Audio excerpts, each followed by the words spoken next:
All right, guys. Well, good afternoon. My name is Rachel Boyd, and welcome to the Hive Live for Real Estate Agents, where we strive to help real estate agents build real business with clarity, confidence, and consistency.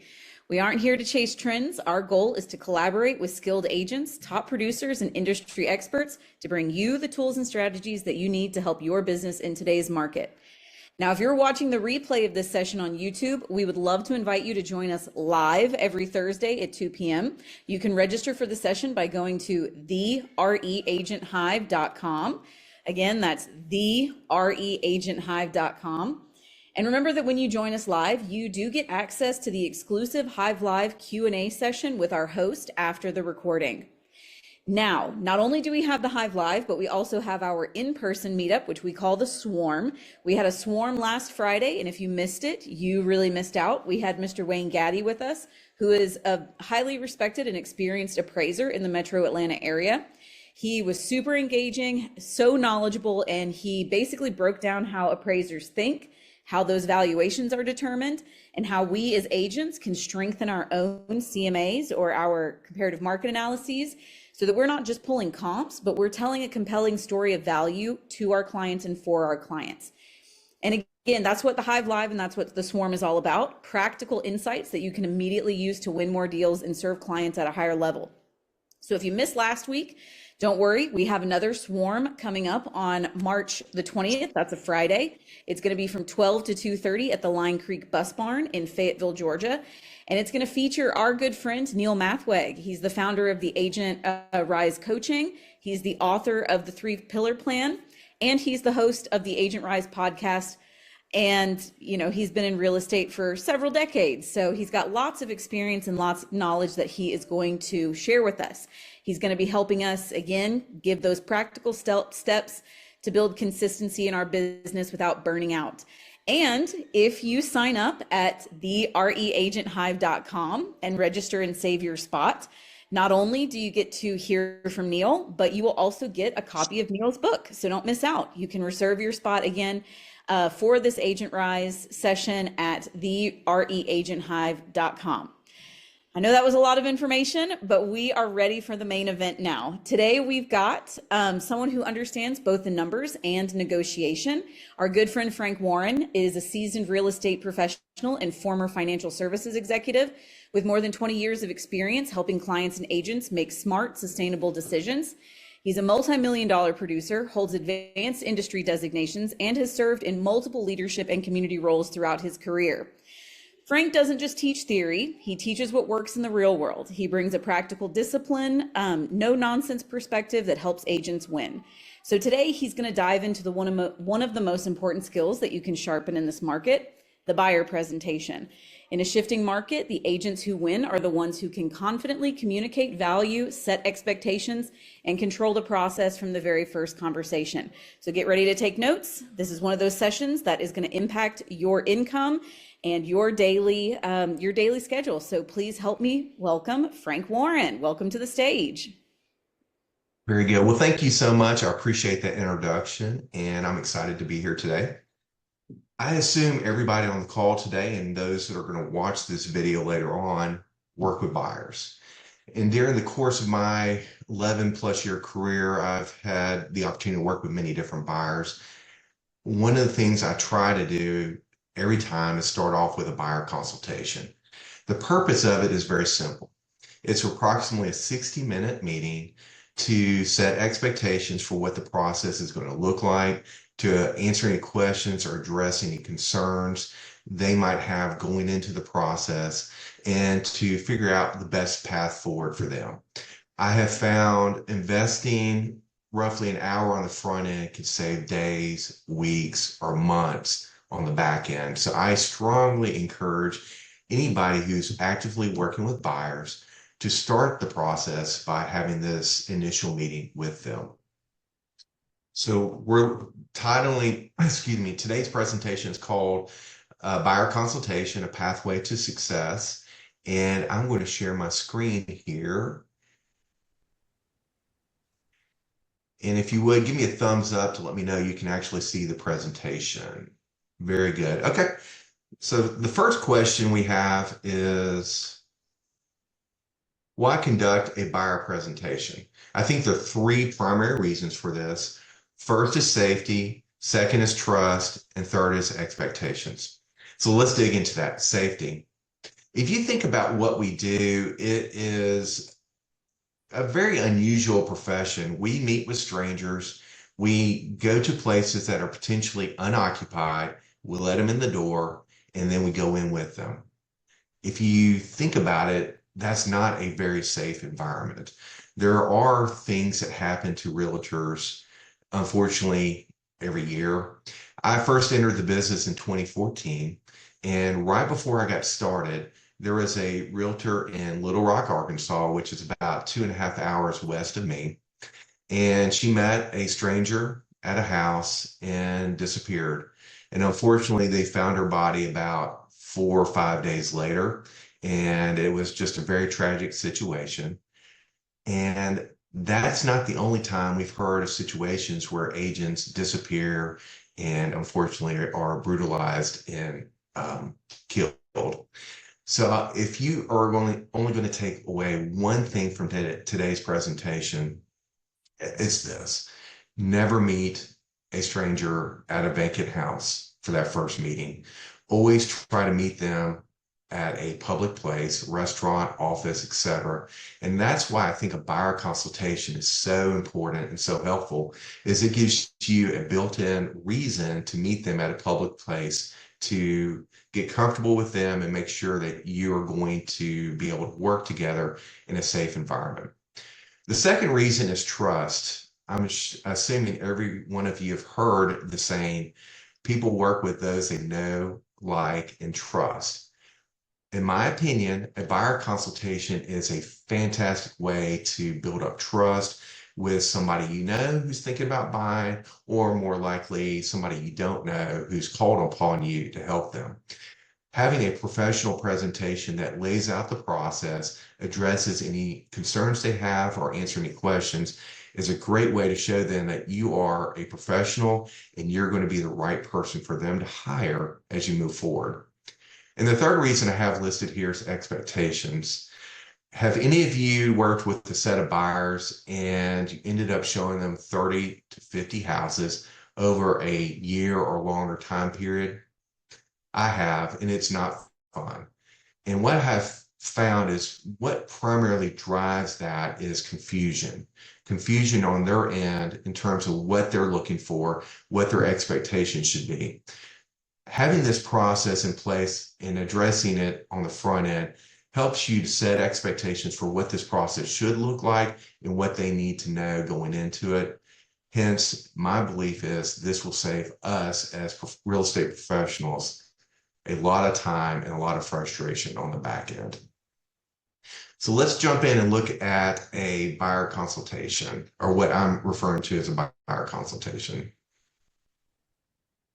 So I have four main components in my buyer consultation. First is a sample contract. Second is a professional push card.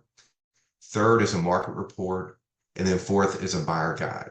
And I'm going to try to unshare my presentation for just a moment to show you what I use. So you can see right here, this is a buyer consultation I put together. And there we go. And what I use is a plastic folder. It's a 2-pocket folder on the inside. It's very durable. I bought them from Amazon. They're about $1.25 per folder. They're very good. One of the things I like a lot is the folder, or the pockets are inside, are really large and able to store the material I need right there. You can see I've got the different material in there. On the outside is a slip where I can insert a cover page. Very easy to design. You can do it in Microsoft Word or Canva.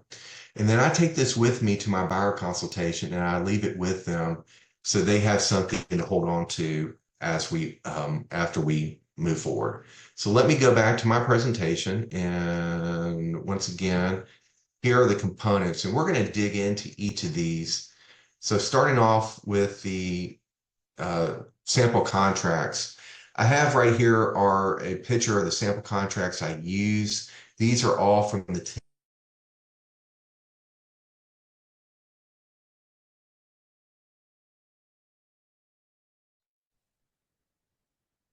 Did he freeze up? Yeah, it looks like he might have frozen. Uh-oh. Yeah, he did. Is the people I'm meeting with have He's a back. sense of Hey, Frank, have yeah, a sense of comfort. could you just repeat that real quick? Yeah, you froze up a little bit. Okay. Thanks. These are standard contracts I receive from the Tennessee Association of Realtors, and they are updated each year. And I make a point of sharing that information with the prospective client that I meet with. In my opinion, that gives them a sense of comfort knowing standard forms agents all across the state of Tennessee use, and therefore there's a level of understanding and comfort in using or looking at them. The five I use are included in my presentation or the buyer representation agreement, the purchase agreement, the working with a real estate agent, and that's our agency disclosure form, a wire fraud disclosure, and then the importance of inspections and a survey. What I tell them is on the front end, these are for them to review. I'm not asking for them to sign anything at the time of the consultation. When it comes time for us to actually move forward with making an offer, they're going to sign all these documents except for the buyer representation agreement in a digital form.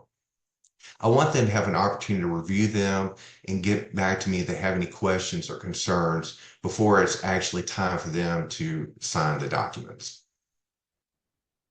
The next part of my presentation is what I'm referring to as a professional push card. If you would think of this as an enhanced business card. On the front, I have my contact information and my picture. And then on the back, I have my biographical information, which consists of 5 sections: family, education, work experience, my real estate designations, and then community service. And the purpose of this is very simple. I'm trying to connect with people. I'm trying to help them get a sense of comfort of who I am and that they want to hire me to represent them in the process of buying their home. And what I've found is when I present this to somebody, usually something in my background is a connection point for them. All 3 of my sons went through Scouts and earned Eagle Scout. Maybe they have a son or grandson who's in scouting, so there's a connection point there. I'm involved in Rotary. I've been a part of Toastmasters. I've been a part of our town's education. So potentially there's a connection point with any of those things. This has been a really helpful document for me, both in the buyer consultation, but I also use it in open houses and other forums in which I'm speaking to people. The next portion of the buyer consultation is a market report. And I usually bring a 1-page report with me, and then I will give them a kind of a 30 to 60-second overview of where the market is. I typically try to have 1 to 3 talking points that explain where the market is today and maybe where I think we are moving forward in the future. And then I let them know that as we start to work together, they're going to receive monthly updates on the market as how things are trading in Shelby County or in the greater Memphis area. And then the last part of my buyer consultation, and this is actually the meat of the consultation or the meeting, is the buyer's guide. I put this together a number of years ago, and I've revised it a number of times since then. This is a working document that I use to help me build trust with the people I'm meeting with, and then use it as a working document to help explain the process. As you can see on the table of contents, I've got a number of different reports or pages I'm presenting to them. We're not going to go through all of these today, but I'd like to just give you kind of an overview of what I'm going through on this presentation. The first page I look at is the buyer's quandary. And a lot of times I work with people who have a house they own and are looking to buy a new house. And there's a struggle there. There's a tension there of, do we focus on selling our current home first, or do we focus on buying our future home first? And so what I do is I have a set of questions here that help identify the different pain points or things, consideration points for them. And based on the response, that will help guide the process of determining whether we need to focus on selling or buying first. The next page right here is the home buying process. And if you would think of this as a 30,000-foot overview of the entire process, probably spend about half my time with these potential clients going through this page right here. And we look at the various points of the process between determining they want to move to actually closing on the property. There are a lot of tips I give them throughout this conversation as we look at this page. The subsequent pages in the buyer's guide really support this one document. Next, I developed this as the fee structure. The need for this form was actually generated from the settlement from a few years ago. What I have found is if I can show people in writing what I'm going to ask of them, they're more receptive to that. So in here, I have my fee structure that I'm going to request, and I lay out how I receive that fee, either directly from the seller or directly from the buyer at closing, or a combination of those two. And then I also talk about the buyer representation agreement and the fact that we now are required as an industry to have representation signed before we start to show any houses. The feedback I've received from this is really good, and I've not had anybody push back. And I feel like having this page in there has been very helpful in terms of setting expectations. And I didn't say this on the front end, but if you have any questions, please raise your hand or jump in. I'll be happy to address those as we're moving forward. Next, I have a tool that I call the funnel, and I got this from Ninja Selling. What I have found in situations where I'm showing a lot of houses to people, that there's some sense of confusion they have over what is available, what is most important to them. And what we've done is we developed this tool to help them process this really unwieldy number of homes for sale into a way that they can narrow it down into a number that they can actually make a decision. So starting off at the top of the funnel, I tell them that we're going to put all sources of listings and all sources of inventory in the top of the funnel. And then based on their criteria, which is primarily location, price, and features is, for instance, number of bedrooms, bathrooms, pool, no pool, covered parking, etc., we're going to be able to go in and start filtering out houses that don't fit their needs and their wants. And then I encourage them to start driving through neighborhoods and figure out what areas of town they are most comfortable with. And what I've found is most people can drive through a neighborhood and pretty quickly determine this is a good fit for them or it's not. If it's not a good fit, I encourage them to pull it out of consideration. And then from there, we're probably going to be able to narrow down the potential list of properties to a manageable number, say 5 to 10, that we're going to go see together. And once again, what I'm trying to do is set expectations. Instead of looking at 30 to 50 homes, I'm telling them on the front end that what we should do is only look at, say, 5 to 10 houses. And then from there, after we tour the homes, we're going to try to eliminate the ones that are not a good fit so that they would have a rolling top 3. So once it comes time for them to make a decision on what house they want to pursue, they're able to clarify what is most important to them and actually pursue the ones that are their top house or their top 2 houses. That sheet next to it is where I actually get them involved in this process. And I ask them to list out or write out everything that they want in their future home. It could be number of bedrooms, bathrooms, location, 2 stories, 1 story, a project that requires some renovations or a move-in ready house, location near or proximity near schools or outdoor spaces or work or family. They go through and just list everything that's important to them. And then we talk about what is a need and what is a want. And the way I define that is a need is something that is critically important for them, and the house has to have that feature or they will not consider buying it. A want is something they would prefer to have, but if the house does not contain all their wants, then they still are comfortable moving forward. So after they go in and share with me everything or written down everything that they want in their future home, I then have them go through and circle whether it's a need or a want.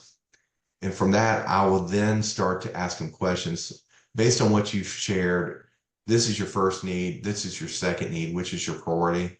Okay, they'll say number two. Okay, then we find the next need. Do you value that more than the second need on this list? No. So then we were able to say, okay, this is your primary need in your future home.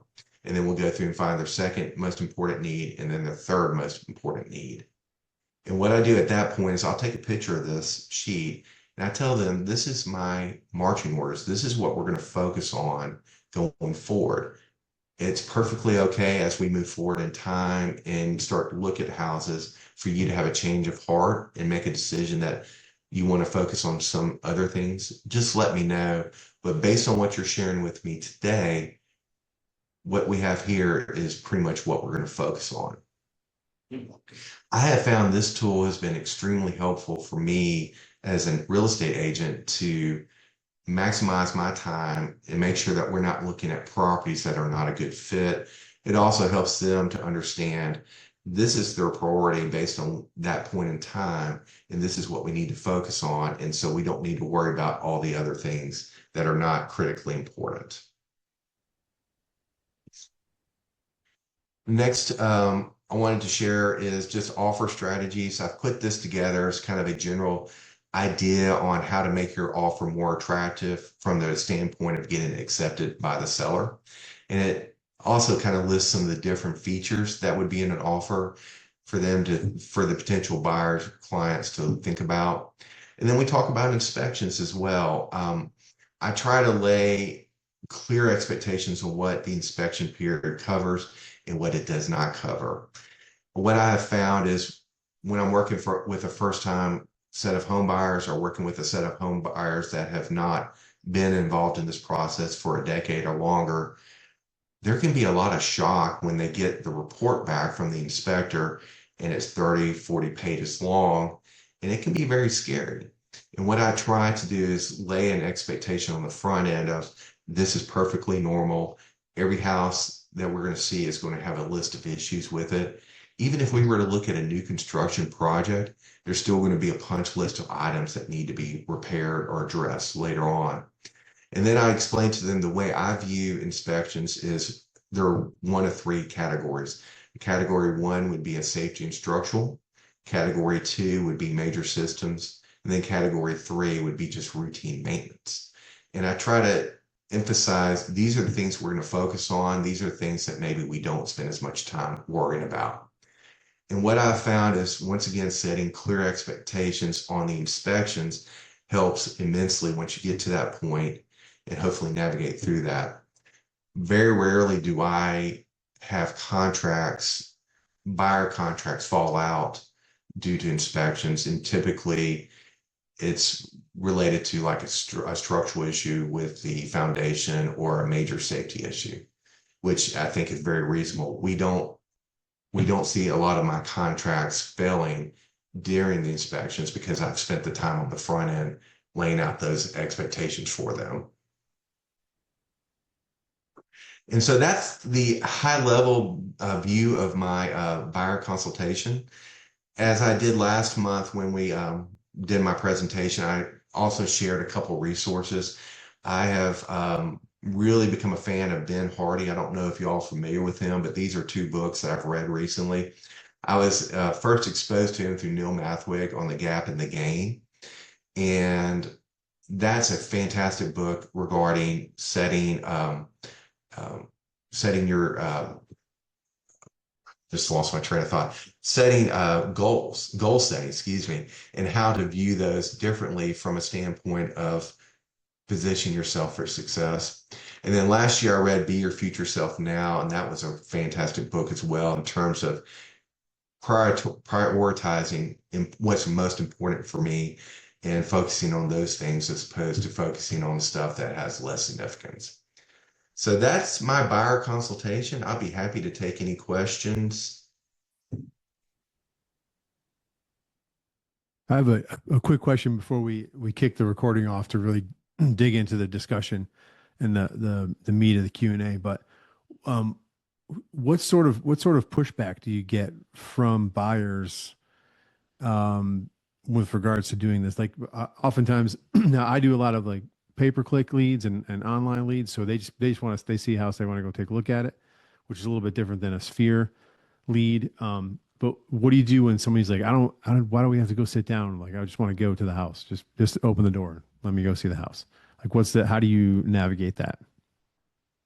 Well, I have not received any pushback. I think most people are receptive to getting a better understanding of the process they're about to enter into.